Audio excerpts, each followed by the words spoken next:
Alors, à mon tour de remercier le professeur Coulon de nous avoir invités ici, de m'avoir permis de parler sur un projet que je mène actuellement, qui est le projet sur le Mamisi romain d'Endera, qui ne viendra que peu dans ce sujet, mais vous verrez, on y arrivera quand même. Alors, dans des études précédentes, j'ai essayé de démontrer qu'à l'époque ptolémaïque, un couple de scènes apparaît fréquemment dans les temples, faisant partie du vocabulaire pour exprimer le pouvoir lagide et sa légitimité pharaonique. Je l'ai appelé le schéma décoratif du culte royal, qui consiste d'une part d'une scène montrant une divinité, Thoth ou Séchat, écrivant limite paire pour le couple régnant, couplé ou parallèle à une scène montrant le roi régnant exécutant le culte des ancêtres. La deuxième scène montre que la légitimité du couple régnant est liée à son passé, donc aux ancêtres. Dans mes études, j'ai aussi suggéré que ce schéma étant établi probablement sous le règne de Ptolémée III, perdure avec quelques changements mineurs jusqu'à Ptolémée XII, qui va changer de manière plus radicale le vocabulaire royal. C'est une de ces adaptations en cours de route qui va nous intéresser aujourd'hui, plus particulièrement le règne de Ptolémée VIII.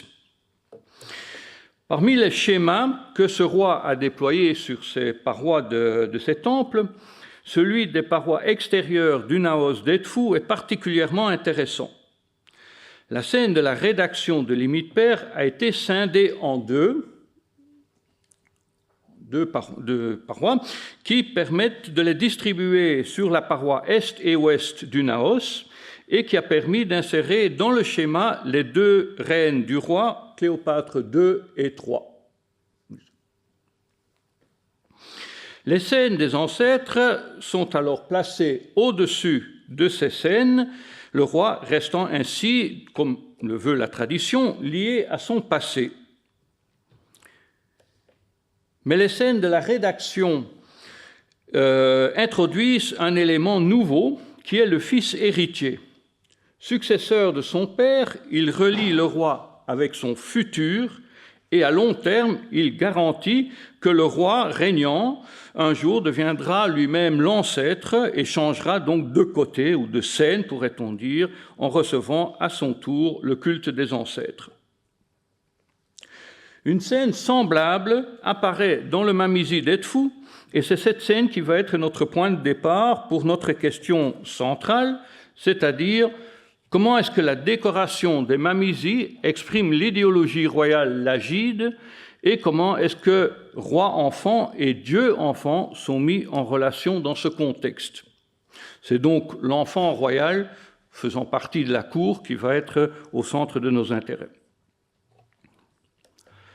La scène montre le dieu Thoth inscrivant limite paire au nom du roi en présence du roi et des deux reines. Entre le roi et la première Cléopâtre apparaît le fils royal. Cette scène et celle du Naos ont évidemment attiré l'attention des égyptologues qui ont essayé, d'une part, de déterminer l'identité de ce fils royal. Alors on a parfois reproché aux Égyptiens de ne pas avoir nommé explicitement ce fils. Mais ceci est évidemment un reproche d'historiens modernes et la nécessité de la discussion moderne montre en fait, à mon avis, que justement pour les Égyptiens, cet aspect-là n'avait aucune importance. De même, la question de la mère de cet enfant, est-ce que c'est le fils de Cléopâtre II ou de Cléopâtre III? En fait, pour les Égyptiens, l'enfant avait un père et deux mères. Et si ceci se reflète sur la paroi parallèle, où figure le pendant divin de l'histoire. Le père Amon, accompagné d'une déesse, entrant auprès d'une deuxième déesse allaitante et recevant de la part du roi régnant le culte, tout comme les deux mères. Du point de vue du cycle royal, ce fils royal est en fait Ptolémée VIII lui-même, mais dans une forme rajeunie. Tout comme ce fils est évidemment le roi régnant futur, qui produira lui-même un nouveau fils qui sera identique à lui, et donc indirectement sera identique à Ptolémée VIII, 7, 6, 5, 4, 3, 2, 1, égal à Ménès et égal à Horus. Nommer le fils n'aurait donc que fatalement réduit l'impact de la scène, qui a une vision beaucoup plus large que la vision restreinte que voudraient y donner les historiens modernes. L'identification entre le Dieu Fils et le roi est exprimée par d'autres scènes où deux enfants apparaissent, deux enfants, le deuxième étant identifié par les cartouches de Ptolémée VIII. Ptolémée et Arsontus sont donc identiques, tous deux fils d'Horus et d'Hathor, et le fils royal, fils de Ptolémée, sera donc à son tour aussi identique à Arsontus, fils d'Horus et d'Hathor, continuant ainsi le cycle de la royauté. Il est difficile de déterminer pourquoi exactement ces trois scènes utilisent ce stratagème de l'identification et des deux enfants et de l'identification entre le Fils royal et le Fils divin. Mais la scène au-dessus de la scène de l'Émite-Père est intéressante puisqu'elle présente la déesse Séchat écrivant les annales pour les deux enfants tenus par Nekhbet et Wadjid. La signification royale de la scène est évidente. Et ici encore, on peut suggérer une identification entre la scène, avec la scène en dessous, donc entre les deux scènes, les deux scènes ici. En effet, l'un au-dessus de l'autre, Séchat et Thoth agissent pour la royauté, exprimée par la succession humaine au premier registre et par la succession divine au deuxième registre. Ceci suggère également une identification possible, d'une part entre les acteurs masculins et les acteurs féminines ou les actrices féminines. Qu'en est-il du Mamizi avant Ptolémée VIII? Dans le Mamizi de Nectanebo à Dendera, l'identification entre le roi et l'enfant est suggérée, mais pas aussi explicite que dans le Mamizi de Ptolémée VIII. Le roi apparaît deux fois. Une première fois, il est guidé par Khnum et Kheket vers le dieu Heka, seigneur du palais. Ceci suggère évidemment une connotation royale pour un roi qui vient de naître, idée qui serait suggérée par les deux dieux Khnum et Kheket. Ceci semble confirmé par la scène du début du registre, montrant les Ka et les Hemesut avec l'enfant sur leurs genoux, ces enfants étant identifiés comme Arsontus, Igi et Nectanebo.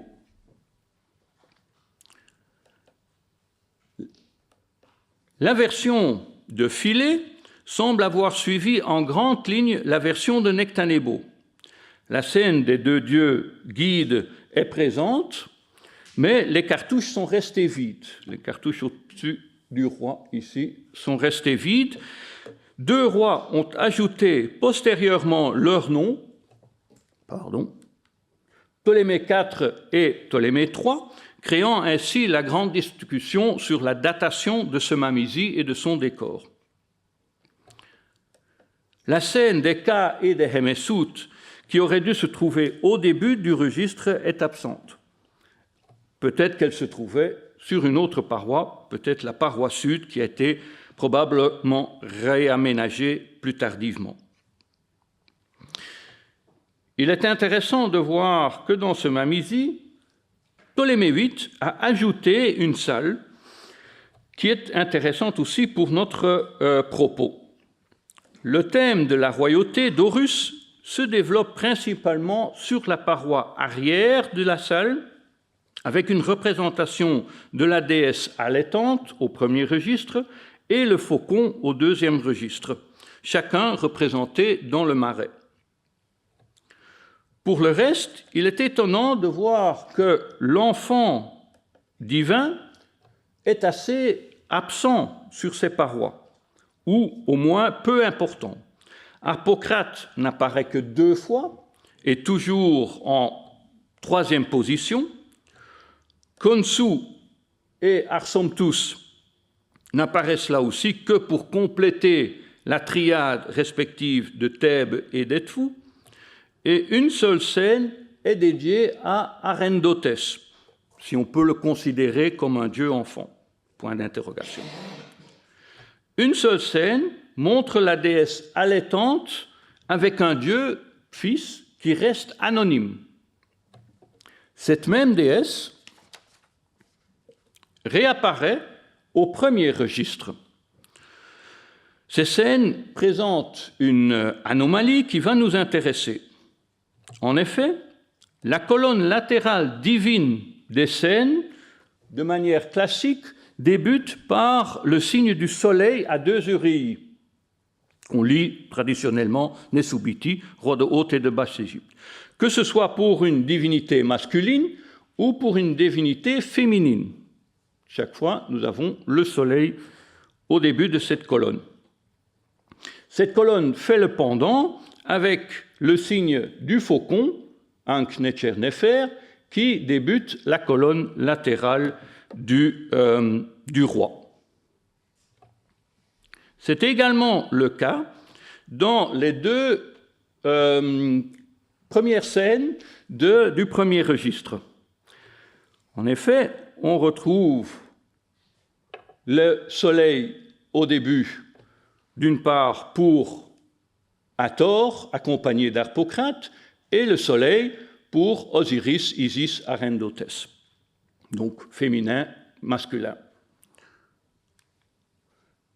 Chaque fois, ceci est mis en parallèle avec le faucon de la colonne latérale du roi. Dans les 2 cas, c'est le couple royal qui entre en action devant ces divinités. À la fin du premier registre, apparaissent 2 scènes avec la déesse et l'enfant. Cet enfant est à chaque fois resté anonyme, il ne porte aucun nom. Du côté ouest, que vous voyez ici, la déesse Hathor se pose en protectrice de l'enfant, tandis que Isis l'allaite. Les 2 déesses sont bien identifiées par leurs noms dans leur colonne de texte. Toutefois, dans la colonne latérale, n'apparaît non pas le soleil, mais le faucon féminin avec les 2 plumes sur la tête, qui fait maintenant le pendant au faucon masculin de la colonne royale. Malgré les destructions, on peut suggérer une composition semblable pour la paroi est, où l'on voit encore la déesse avec sa main et l'enfant allaité. On peut donc s'imaginer, mais c'est donc hypothétique, la colonne latérale débutant par le faucon, et ici une déesse fâche qu'on pourrait ici faire précéder par une déesse allaitante, qui est nommée ici avec le faucon féminin. Il est vrai que le faucon féminin peut servir à désigner Hathor et Isis, mais il est évidemment aussi le pendant féminin du roi faucon au masculin. Et donc, le faucon féminin pourrait renvoyer à la reine. Ce qui est d'autant plus étonnant, c'est que plus bas dans la colonne latérale réapparaît le soleil avec les 2 urilles, suivi du nom de déesses Hathor et Isis. Comme si la colonne latérale n'était en fait pas, ou ne désignait en fait pas une personne, mais 2 personnes différentes, d'une part la reine et d'autre part la déesse mère, qui sont évidemment identifiées l'une à l'autre. Ainsi, le premier registre suggérerait une identification du roi au Dieu Fils, combinée avec une identification de la reine à la déesse mère, le tout aboutissant sur la paroi arrière avec la déesse allaitante dans le marais. Ainsi, à Edfu, une grande importance serait donnée à l'identification entre le roi et le Dieu Fils, car on est dans le temple masculin, disons, d'Horus, tandis qu'à Philae, ceci serait combiné avec l'identification de la reine à la déesse mère, puisqu'il s'agit du temple d'Isis. Alors jusqu'à présent, j'ai parlé de l'identification du roi au Dieu Fils. Mais la question peut se poser, doit-on pas parler de l'identification du Dieu Fils au roi? En fait, en identifiant les différents rituels dans lesquels apparaît cette identification entre les deux personnages, doit-on conclure qu'il s'agit d'un rituel royal ou d'un rituel divin?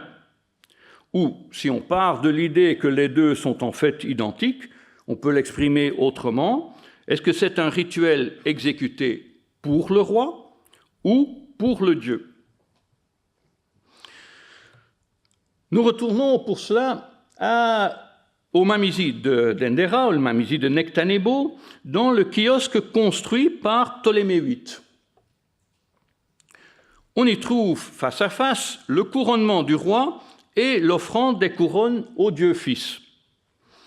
Les deux thèmes sont clairement liés et la mise en parallèle suggère là aussi une identification entre le roi et le Dieu Fils.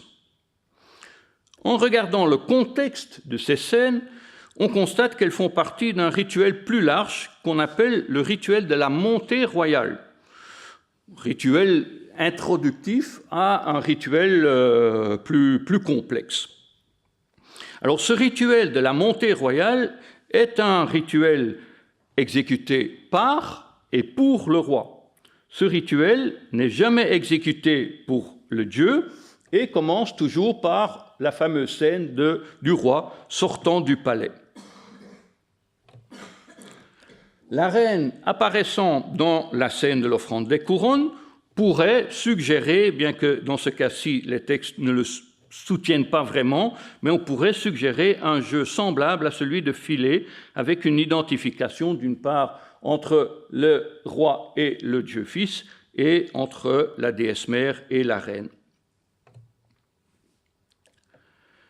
Alors ce rituel de la montée royale apparaît également sur les parois extérieures sud et nord du Mamiside d'Edfu. Sur la paroi sud, le roi sort du palais avec la couronne blanche, sur la paroi nord avec la couronne rouge. Dans chaque série, on retrouve les scènes bien connues de ce rituel, la sortie du palais, la purification du roi, le couronnement du roi, l'introduction du roi auprès des dieux et l'adoration des dieux par le roi.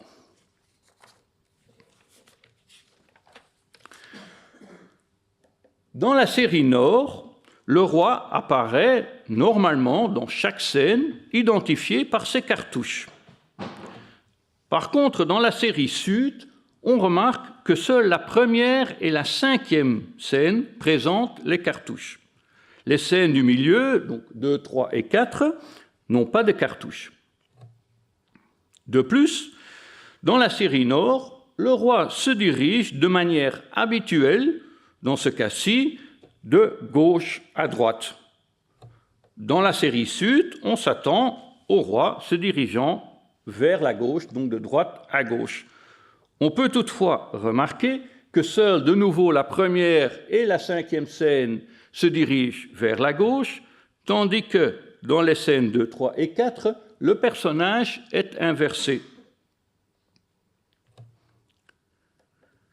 Finalement, si dans les scènes 2 et 3, les figures sont identiques, malgré leur renversement, celui de la scène 4 est différente. Vous aurez aussi remarqué que la scène est différente. L'image de la scène 4 indique clairement qu'il s'agit en fait d'Arsomptus, le Dieu Fils. Et les textes confirment que dans les deux autres scènes, il s'agit en effet d'Arsomptus et non pas du roi. Le rituel de la montée royale est donc un rituel normalement exécuté par et pour le roi étant ici remplacé par le Dieu enfant. On aurait donc tendance à dire que le Dieu s'identifie au roi plutôt que l'inverse. Donc c'est le Dieu qui en fait accapare un rituel royal.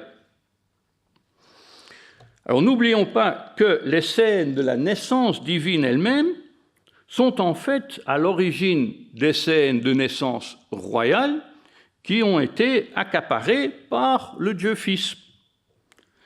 Alors il faut bien faire la différence ici, évidemment, entre deux points de vue, c'est-à-dire la manière que les théologiens ont utilisé les expressions qui étaient à leur disposition, c'est-à-dire qu'ils ont pris un rituel royal et l'ont calqué sur le personnage divin, mais ça, à part de l'effet, donc du message à apporter, qui est évidemment l'inverse, c'est-à-dire ce n'est pas le roi qui l'a fait le premier, c'est évidemment le Dieu qui l'a fait le premier, et c'est le roi qui a calqué du Dieu et qui se légitime ainsi en répétant ce que les dieux ont fait.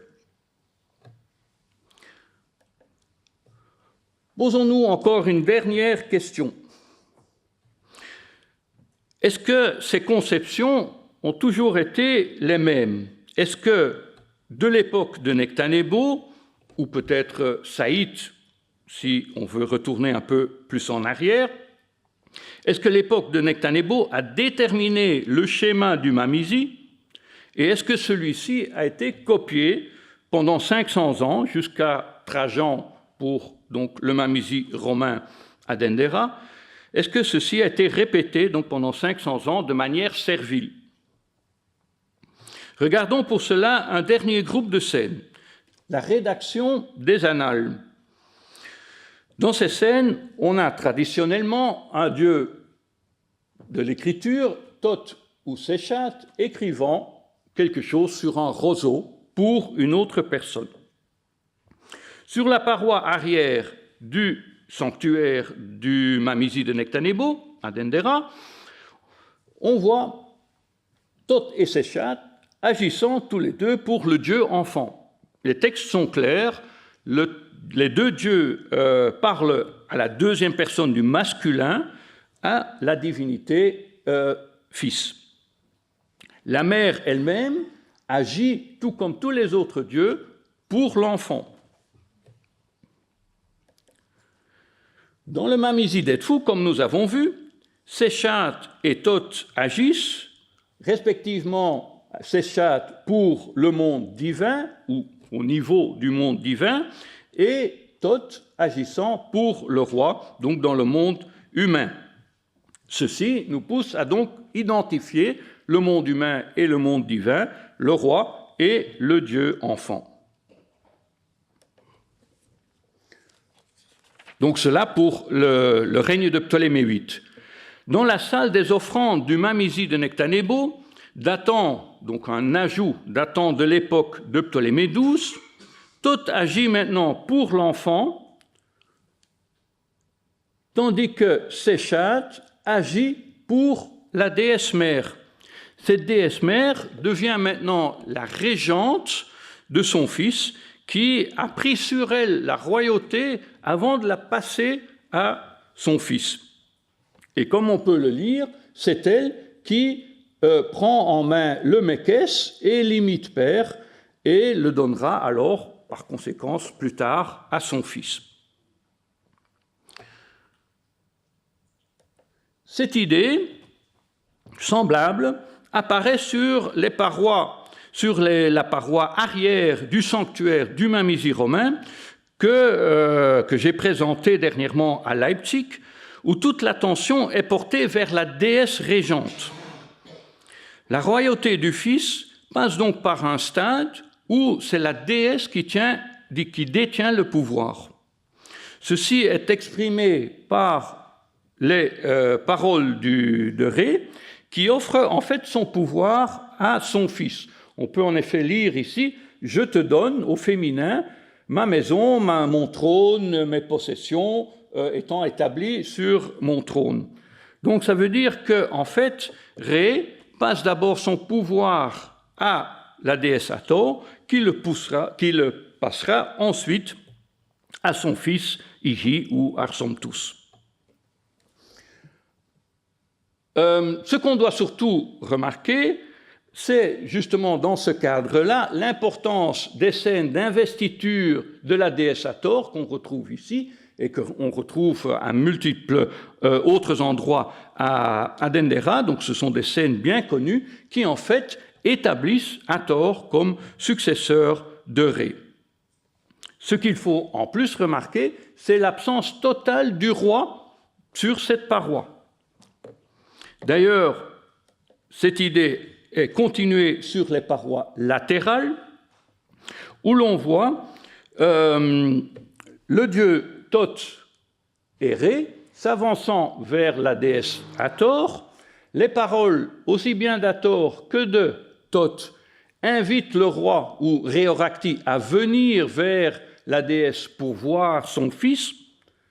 Ré, Agnol, retient cette idée et donc dit qu'il vient pour placer son fils sur le trône.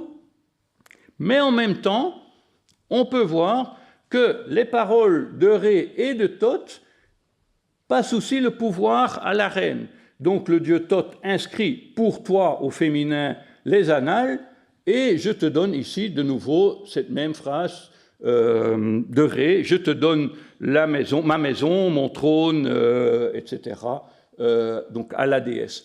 Et ceci est donc répété une troisième fois ici, avec Ré ordonnant des jubilés pour la déesse.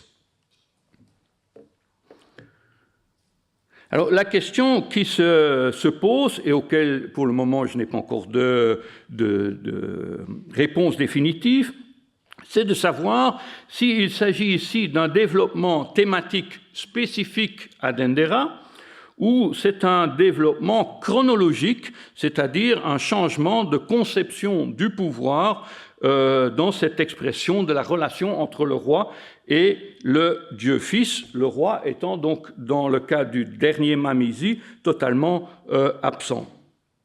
Mais donc une recherche plus approfondie devra démontrer dans quelle direction chercher. On peut toutefois indiquer que dans le vestibule de Philae, qui a été gravé sous Tibère, mais dont la conception de la décoration pourrait bien dater de l'époque ptolémaïque, les deux déesses agissent clairement pour l'enfant. Donc on est ici également à l'époque romaine, mais les deux déesses donc disent clairement, ou ce sont celles qui augmentent, qui écrivent les jubilés, et qui augmentent les années pour le fils d'Osiris d'une part, et de l'autre côté pour le fils de Isis. Donc la déesse, elle, dans ce cas-ci, ne partage pas le pouvoir. On peut toutefois, en conclusion, remarquer qu'une scène identique de Ptolémée VIII et de Trajan, justement celle où Séchate écrit les annales pour les deux enfants sous Ptolémée VIII, est transformée à l'époque Trajan avec un enfant, le roi étant donc tout à fait absent. Et donc la question se pose si ça reflète un changement dans la conception de la royauté et de sa relation par rapport au monde divin, et à quel point le monde divin est un reflet du monde royal, c'est-à-dire que l'absence royale, l'absence de l'empereur, moins important dans le contexte local de Dendera, aurait mené à changer aussi la conception et l'image du monde divin. Je vous remercie pour votre attention.